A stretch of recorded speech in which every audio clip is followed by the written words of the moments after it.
Hi, good morning. So, anong gagawin natin ngayon? Gusto ko magpa-balayage, try ko naman. Tsaka Brazilian. Yeah? Tapos haircut po. Gusto ko yung maraming dito. Pero yung Okay. likod, hindi masyado. Medyo ikat lang. Okay, sa color muna tayo. Yes po. Yung gusto mo bang color halos ganito? Pero gusto ko po medyo dark ang base. Para kahit matagal, hindi ganun mabilis Okay. mapapangit. Sige. Try tayo ng something na same dito sa color. Sige po. Ang Basta, problem lang kasi nito, pag nagpipade siya, nag-orange. okay. So, mas better medyo mas lighter tayo.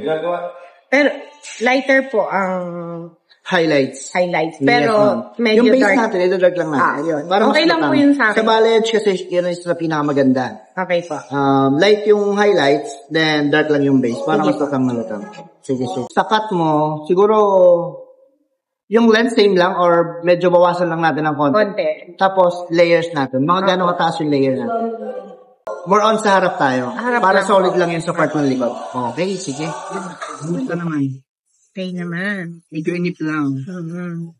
Alam mo, mas maganda talaga may gulay, Yeah, mas nakakabuhay nila. Yes.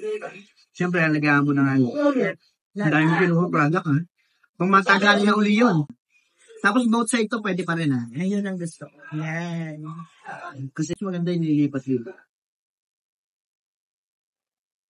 Yun. Thank you so much, ma'am. Thank you. Alagaan mo, ma'am, ha? Thank you po. Ingat kayo.